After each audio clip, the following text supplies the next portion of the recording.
Audio Jungle.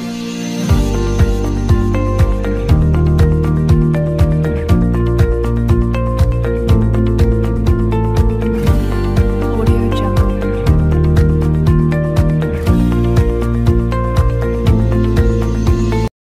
Audio Jungle.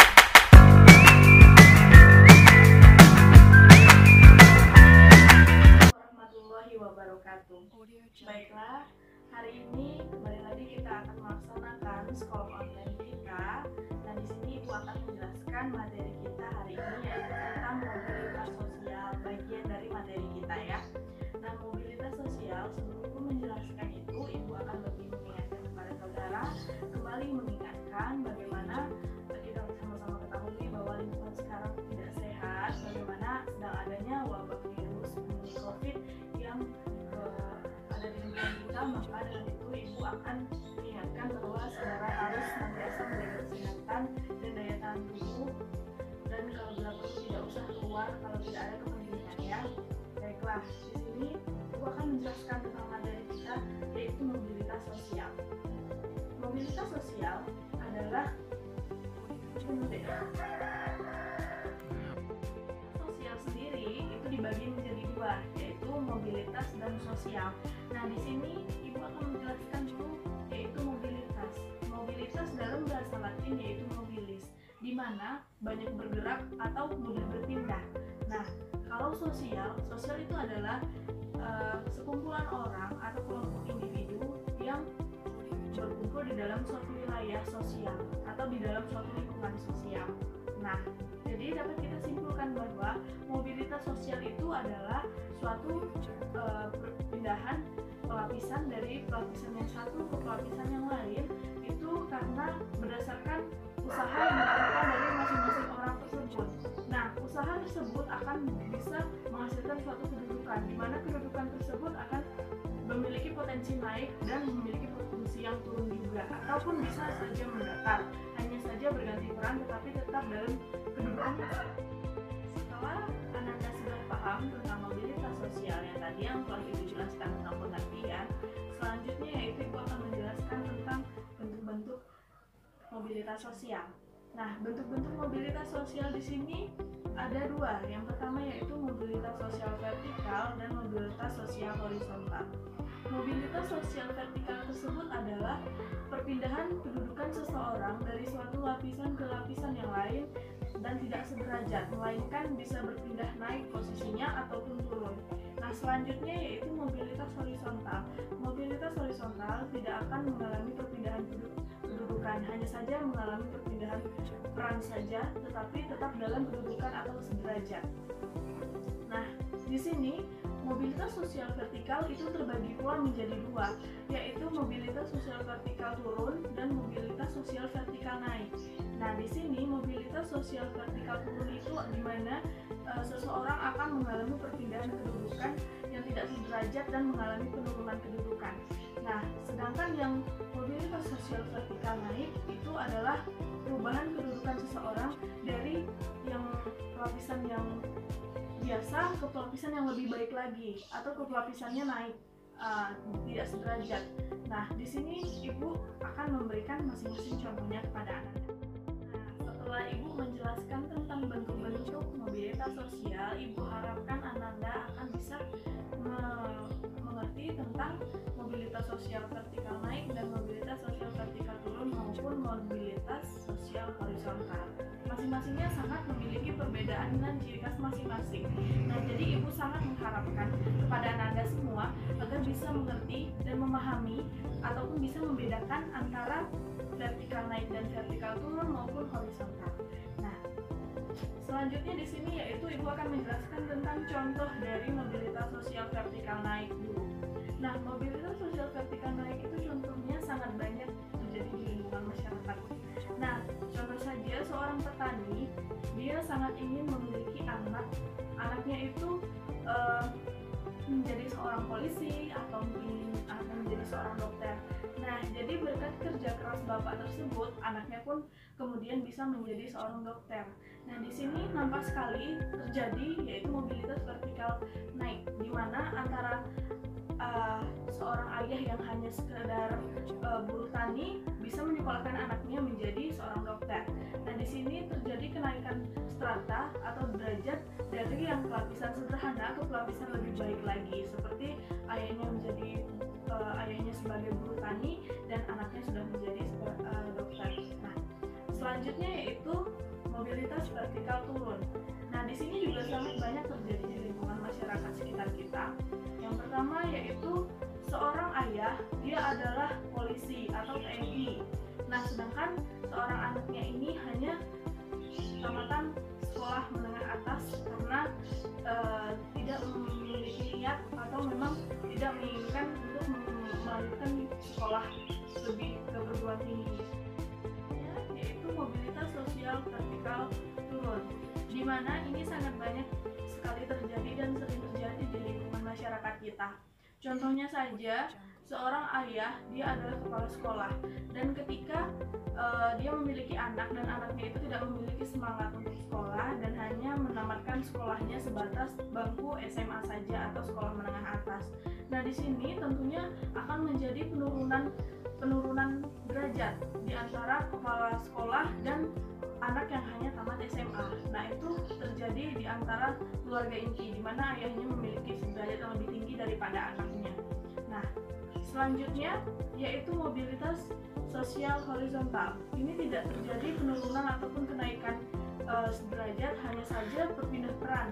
Misalnya seorang TNI, dia memiliki jabatan sebagai jenderal di suatu negara.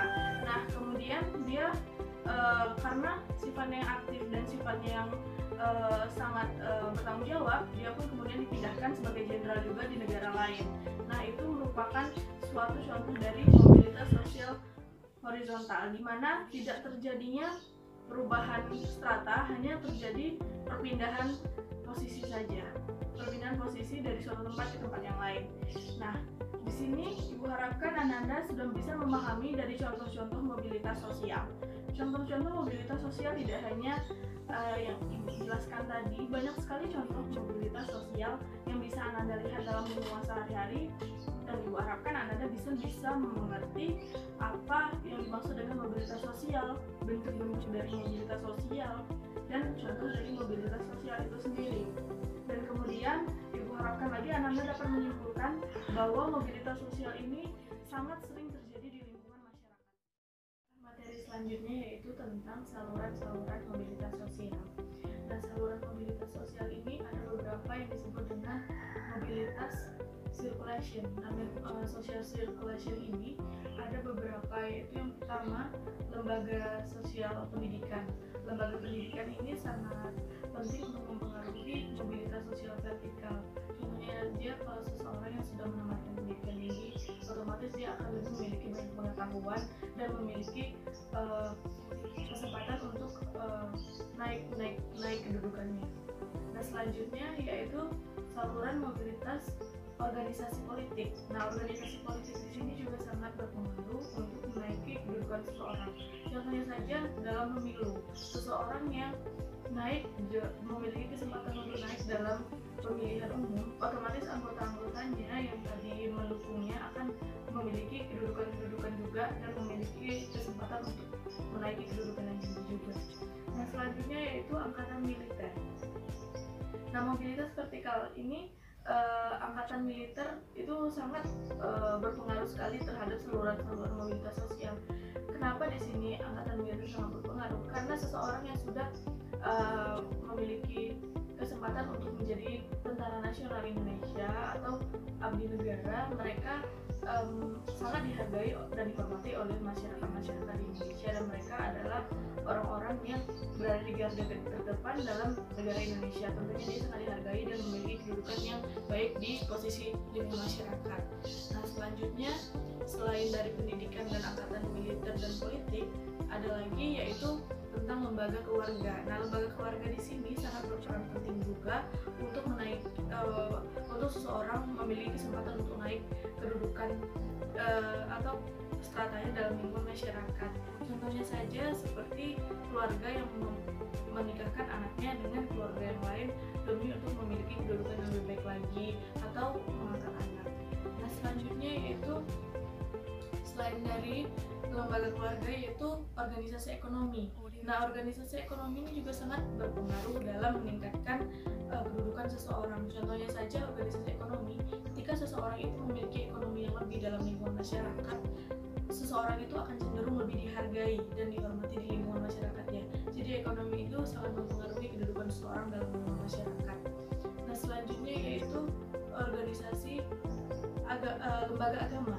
Nah, lembaga agama di sini juga sangat berperan penting dalam kedudukan seseorang dalam lingkungan masyarakat. Seseorang yang memiliki pengetahuan agama yang baik dan tinggi, dia akan lebih cenderung dihargai di lingkungan masyarakatnya, dan dia sering atau secara tidak langsung akan dipilih menjadi pemuka agama di lingkungan tersebut.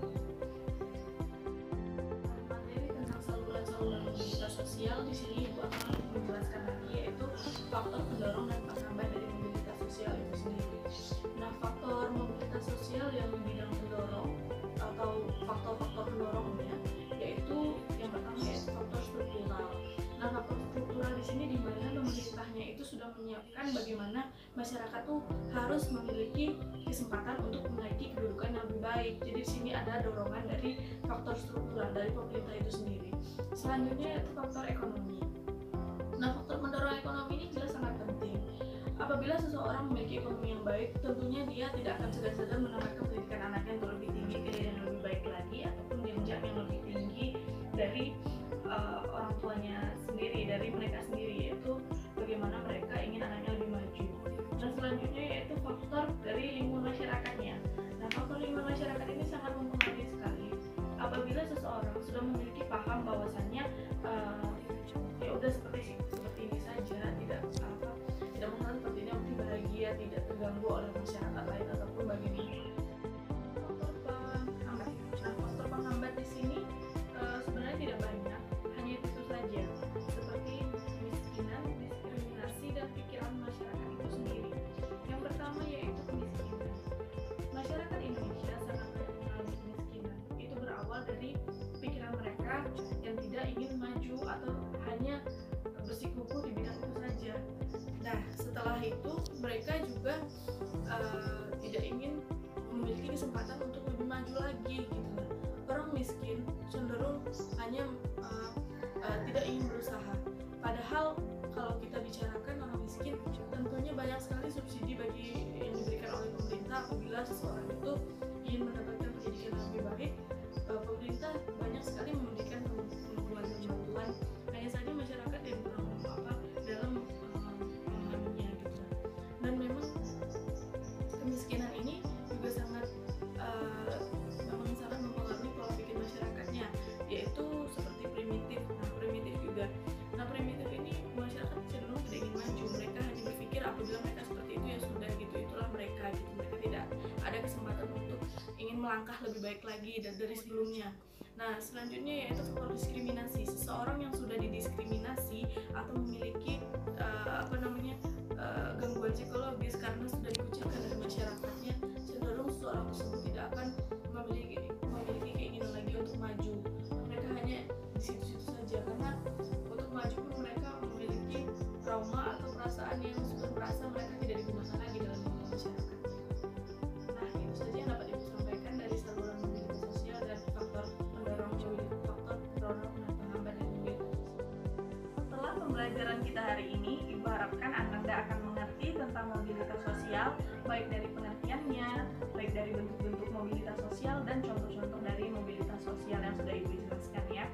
Nah, setelah ini Ibu akan menutup pembelajaran kita pada hari ini, tetapi sebelum itu juga Ibu akan mengingatkan kembali dan Anda semua tetap bersemangat, tetap menjaga kesehatan tubuh dan tidak pergi kemanapun tanpa adanya urusan yang penting ataupun mendesak.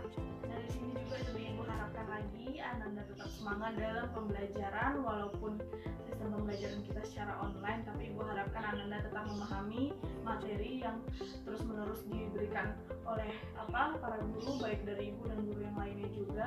Dan Ibu harapkan Ananda tetap menjalankan rutinitas di dalam rumah dan tidak pergi kemanapun, karena mengingat wabah yang melanda negara kita ini, daerah kita, lingkungan sosial kita yang mengharuskan kita tetap berada di dalam rumah. Ibu harapkan Ananda tetap mematuhi himbauan tersebut, tetap jaga kesehatan, apalagi sekarang kita mematuhi himbauan pemerintah tersebut demi keamanan, kenyamanan, dan kesehatan kita juga. Nah, baiklah, mungkin ini saja yang dapat Ibu sampaikan. Lebih dan kurangnya Ibu mohon maaf. Terima kasih atas perhatian Ananda pada hari ini. Mudah-mudahan Ananda tetap dalam keadaan sehat. Ibu akhiri, Assalamualaikum warahmatullahi wabarakatuh. Audio Jungle.